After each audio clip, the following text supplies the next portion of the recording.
G'day, it's Pete here, and I'm back with Justin Howard, my regular partner. Hey, how you going? And here we're back for Journey to the Bermuda Bowl, and second portion of this, where we're going to look at what we did over the last month to prepare for the World Championship. Now, what we've sort of been doing is trying to get into the right headspace. We've been looking at some material for improving our consistency there, and we'll go over that. We've also played an event together. We went to the Youth Week. We're still young enough to sneak into it, like in the old farts, but, you know, still young enough category, played in that. And what happened there. And talk about understanding agreements. We've done some quizzes and some stuff, and testing some of the more esoteric things, making sure we're on the same wavelength. So, talking about getting into the right headspace. Yeah, so basically, over the last month, we haven't had a lot of time, being the fact that we're in Canberra for 2 weeks, and we played one of the events together, being the Youth Week, but other than that, we were playing with different partners. So it's what you can actually do to get yourself in the right headspace when you're not playing with your partner. So what I've been spending a lot of time doing, and this is something that I'm a big fan of, is trying to make sure that you are always prepared to play. So I've been reading a couple of books thanks to Matthew Thompson on psychology. Particularly I've been looking at business psychology, but it's very transferable, the same methods that you're going to use. So what we want to do is every time you sit down and you play a match of bridge, let's say it's a 14 board match, if you look at it, so many players are good in some points and bad in some points, whereas what we're trying to do is make sure that we're there for every one of the 14 boards, rather than, hey, I was there for 10 of the boards, and those last 4, yeah, sorry, I got a bit tired, didn't know what I was doing, made a few mistakes. So we're trying to get into the right headspace, and part of this is making sure that you're aware, awake, you've got the right attitude. So many people go into a match, particularly this comes from when the Italians were in Canberra, and I was talking to a lot of people like, why did we have to play the Italians or the Americans or the top teams? And you've already lost before you've gone into that match. What you want to have is that attitude of, hey, we're going to go in and we are going to crush them. We are going to crush them. And you're probably not going to, but if you go in with the right headspace, at least you've given yourself a chance. So some of the reading some of these books or talking to Matthew Thompson and getting in the right headspace, there's like some things that you can do, or like what I'm trying to get at is they've got sayings or things to try and what approach you should be using.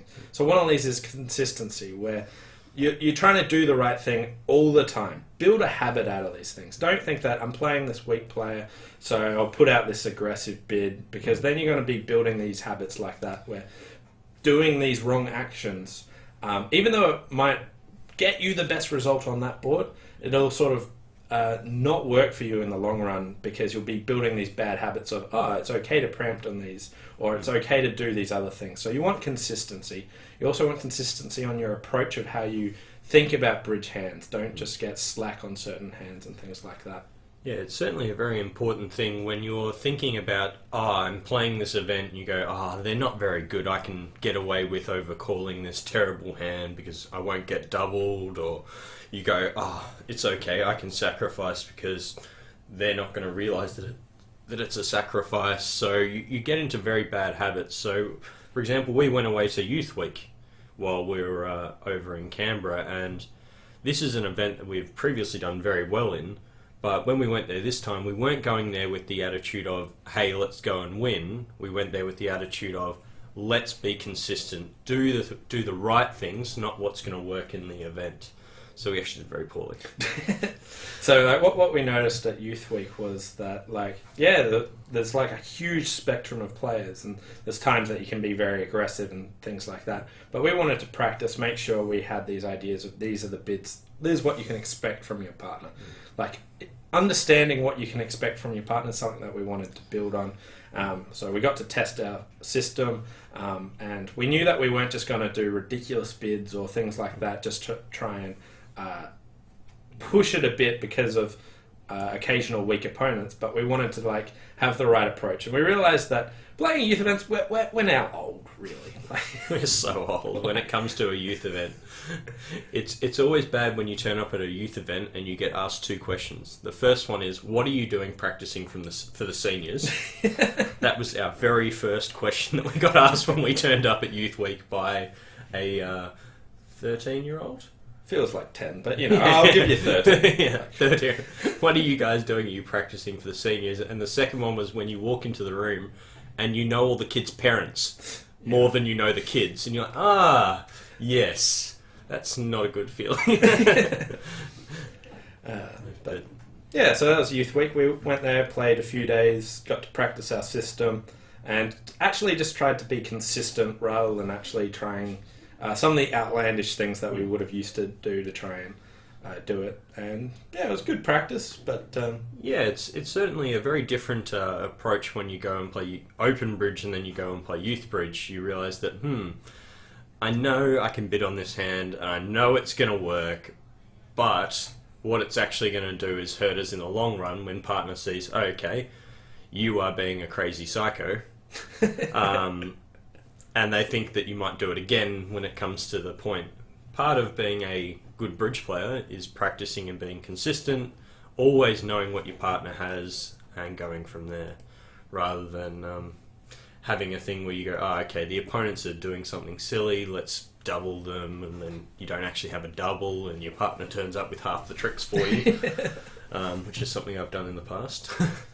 However, making sure that we understand each other's agreements, what you always have is a big part of doing well. If you ever make a bid and you say, I don't know what that shows, odds are neither does your partner.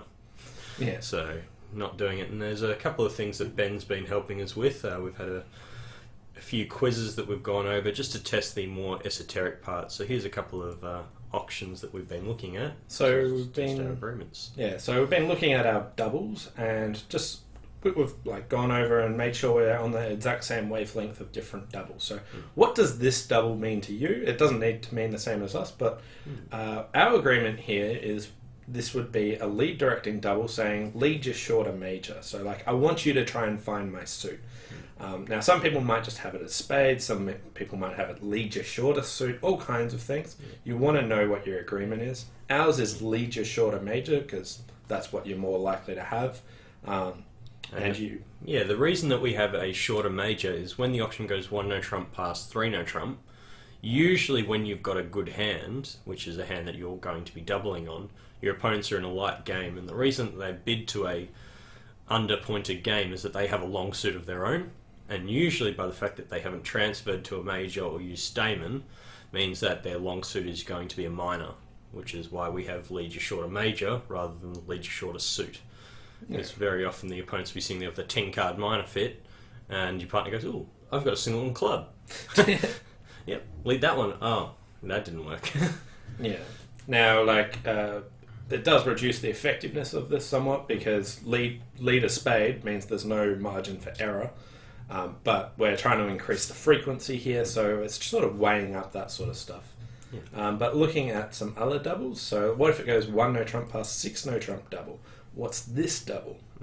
And basically, when you get to the point where it's gone 1 no trump past 6 no trump, lead your shorter major isn't as effective because basically when you're doubling the 6 no trump, it's usually that you've got 2 tricks in your hand and you want partners. So let's say you've got the ace king of a suit. So if you've got a hand with 6 small spades and ace king doubleton heart, leading a spade is what partner will probably be their shorter major, but that's not really what you want. So here, having a much more generic agreement of lead a spade is what we have decided. Yeah, so like with 3 no trump, what you want is like a source of tricks, so you need more than just those 2 tricks. So doubling being lead your shorter major, they're likely to hit your source of tricks. Here you don't need a source of tricks, you need 2, so we just wanted it to remove that guesswork, have it as just lead a spade. Yeah, and whether you want to just have it as for both 1 no trump past 3 no trump or 1 no trump past 6 no trump, keep them the same, that's fine. It's just making sure that you and your partner are on exactly the same wavelength. so many times people go, this is what I thought, and their partner goes, no, that's not what I was thinking. Point of doing all these quizzes is to make sure that we're on the same wavelength, which going through them, at least 80% of them we were. So here's another one. 1 heart, pass, double. 2 hearts, double. Here, there's one we're definitely clear on. For us, there's a penalty double. Yeah, if you wanted to double 1 heart for takeout, you could have done it the first time. So the fact that no other suit has been bid, we play that any time the auction has not changed in that they're in the same contract, no extra suits have been played, double is penalties. Whereas if the auction went 1 heart, pass, 1 spade, double, 2 hearts, double would be takeout of spades. Yeah, another thing that we would do is if we wanted to bid in this spot is if we wanted a partner to pick a minor, we'd play 2 no trumps as that. So we also have that way of, I want you to pick something, but here this double for us would be a penalty double. Yes, and it's particularly important because most people like to bid a little bit too much, forgetting that their partner was a passed hand. It's a very common thing that people do is they bid exactly the same way whether their partner responded or didn't, and you're sitting there with and you go, ooh, I really wanted to double 1 heart. Thank you for increasing the stakes. Yeah. And you want to be able to get them in that sort of situation. This next one, 1 no trump, pass, 2 clubs, double. The main thing we wanted to discuss here is what's the difference if it's a weak no trump or if it's a strong no trump, and also what qualifies as a weak no trump. Lots of people haven't ever discussed this, and there are so many different ranges of 1 no trump these days. 13 to 15, 14, 16, 14, 17, 15, 18, 10 to 12. Like, you've got all different ranges, and some people will have a different agreement of what their defense to a no trump is, what their subsequent doubles are, all those sorts of things. So first of all, what's our agreement for when it's a strong or weak no trump? So basically, when the opponents have opened a strong no trump, we're much more interested in finding the correct lead. So here, if it went 1 no trump, pass, 2 clubs, and we doubled after a strong no trump, that would be lead directional for clubs.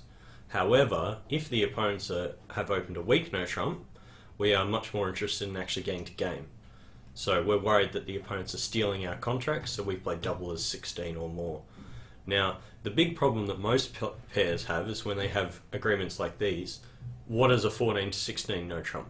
That's the real tricky one that you come up across quite a lot, or even 14 to 17. Which part of it is a weak no trump, which part is a strong no trump? And for Peter and I, we have a very simple agreement. If the number is 14 or lower, being their minimum range, it is a weak no trump. If their minimum range is 15 or higher, then it's a strong no trump. So it's just about having an agreement, and whatever you want to agree is fine. Just make sure that if you're playing multiple systems over different things, that you actually do have an agreement about what a strong and a weak no trump is. Another thing that we have about whether it's a strong or a weak no trump is that if they open in third seat, it's a weak no trump, no matter what range they actually say it is. So yeah. That comes by against how often your opponents psych, and the higher levels you get, the more your opponents are capable of psyching, so you want to protect yourself there. Yeah, it's particularly important. We sort of came to this agreement when we were playing a tournament over in China, where our opponents in first seed opened a strong no trump with a balanced 3-point hand, and we sat there and we're like, we had no idea how we could actually get out of this because we had no agreement, and their range was 14 to 17, and we were like, is that strong, is that weak? You don't want to be doubling. Let's just say you play double as a single suitor, not a good method, but if you play double as a single suitor over a strong no trump, but double is penalties over a weak no trump, it's sort of quite a fair bit of difference in your hand style. One you've shown 16 plus, the other one you've just shown 10 plus in a good suit. So partner will be jumping off to quite some poor contracts, so we've just got to be careful. Yeah. Another thing that we looked at for sort of testing our agreements was what do our bids mean in this sort of situation where it goes 1 club by us, they overcall 1 spade, get a takeout double, and then it goes 3 spades. What do all our different bids mean here? This was just like something so we understood various types of hands, how do we approach slam tries, and things like that. And there are lots of different options. We discussed from all the way up to 5 no trumps what our bids mean. Something that you can go through and discuss with your partner, but a couple of different things that we did is something like what does a bid of 5 hearts actually mean? Yeah, so when you're going through is you need to have agreements and general agreements, because obviously you can't go through and talk about every single auction. So for us, when we jump to the 5 level in a suit that we've got to fit in, what that says to partner is, I want to bid slam, but I don't have the opponent's suit covered. So if you're sitting there with 20 point, a good 20 point hand, you've got a small doubleton spade and wall to wall tricks outside, all you want to know is, does partner have a spade control? So for us, we play 5 hearts here as partner. If you have first or second round control of spades, please bid slam. If you don't, pass. So it's just being careful to have general agreements rather than saying, okay, this is the agreement on this hand and no others. Yeah, so you want to build some sort of meta agreements that you can spread out over them and make sure that you understand them and then work out how they actually apply. And particularly in competitive auctions is the main time that you want to have these agreements, because when the opponents start jumping around and preempting, they've taken up quite a lot of your space. For example, if you were the 1 club bidder, how would you actually show a hand that had a slam try and hearts? How would you show a hand that's forcing with clubs? What would bidding 4 diamonds be? All these sorts of things you want to be careful. You don't want to bid 4 clubs thinking it's Gerber and have partner pass. Yeah. Don't use Gerber. Don't use Gerber. Anyway, so that's what we've been doing in sort of this last month, some sort of quizzes, trying to build up some agreements. We've also played an event in Youth Week just to actually get some practice, and also trying to get into the right headspace. And we'll leave you with some quotes that we had from some of the stuff that we read or been discussing about getting in the right headspace, such as execution of tasks have nothing to do with the actual result. So, like, if you do a good play, you end play people, it doesn't matter if the finesse was working or not. Or if you bid a slam that's 90% and it goes down, don't worry about how you can avoid bidding this slam. It doesn't matter. Don't use the result as a judgment of whether it worked or not. See if you're doing the processes right or not. Yeah, it's very important to remember that whatever happens on the board is what happens on the board. What you want to make sure is, if this board came up 10 more times, did you do the right thing on average, or did you do the wrong thing? And we're trying to make sure that every time we're doing an above average thing, trying to do the best we can, but if it doesn't work this time, who cares? It'll work next time. Yeah. Another one is like, be motivated to succeed rather than avoid failure. So most people are like, oh, I don't want my partner to blast me. I just want to avoid a bad board here. Yeah. But like, what's your aim? We're trying to win this, or we're trying to practice. Know what your aim is. Try and aim to do that. Don't worry about failures. There will be boards that are failures. Don't worry about them. Just make sure that you're consistent, you're doing the right approaches and things like that. If you don't fail in bridge, it means you're not playing bridge. Every single event you go in, you should try and win, but be fully prepared to know that today just couldn't be your day, Yeah.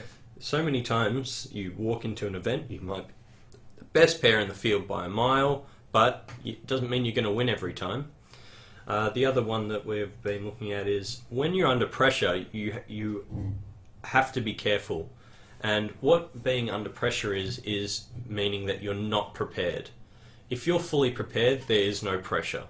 Go in, know that you've done the hard work, know that this is the best prepared you can be, and give it your best shot. Don't be worried about failing. Be fully prepared. Yeah. If you're prepared, then all you have to do is execute. Then you shouldn't actually feel the pressure. If you know that you've executed, you've done everything that you can. Another one's that, like, winners have complete control of their choice and can learn from criticism no matter what, even if it's unfair. So, I'm very good at shelling out very unfair criticisms, and when Pete and I were first playing together, part of our way that we were learning is, anytime I said to Pete, you've done that wrong, he'd just keep telling me, no, you're wrong. No, you're wrong. And he'd just keep doing it until I'd point out step by step and to a very unfair point. And he was willing to take it on board and learn from it. If you want to be better, you have to be completely prepared to say, I mucked up, it's my fault, okay, how can I stop doing this in the future? Yeah, how can I improve from it? It's all about that. Keep an open mind. Don't give people problems where you're just trying to reaffirm that you made the right choice. Give people problems because you're not sure, that you have an open mind, that you might change your way of thinking. That's what you want to do when you give people problems and try and learn and things like that. Winners come up and they talk to other players about ways that they can improve, things that they've done wrong. Losers go up to good players and say, hey, check out this, look what dumb thing my opponents did, or look how, I made 5 extra tricks on this board. What you should be doing is going up and saying, hey, I have absolutely no clue what I was doing on this board. What do you think? And being completely prepared and honest to walk up to people and say, I don't know. Yeah. If you can't admit that you don't know, you're not going to learn. Yeah. And the final one we wanted to leave you with was that losers look for the finish line. When you're playing a long match, don't think, oh, it's only 2 boards to go until we're finished. You want to be there, you are playing your best, and you are concentrating to the fullest extent to the final board. Just don't think about that finish line. Imagine that there's another 5 boards after that. Keep giving your all. Don't look to be trying to get out of there. Yeah, winners sit down and get to the final board. They play the final board and they say, the match is over. Oh, that's a shame. I was really enjoying beating your head in. Whereas losers say, thank God it's over. We survived that one. Always be completely prepared to say, okay, I want to be here, I want to play. Don't sit there and go, match is over. Yeah.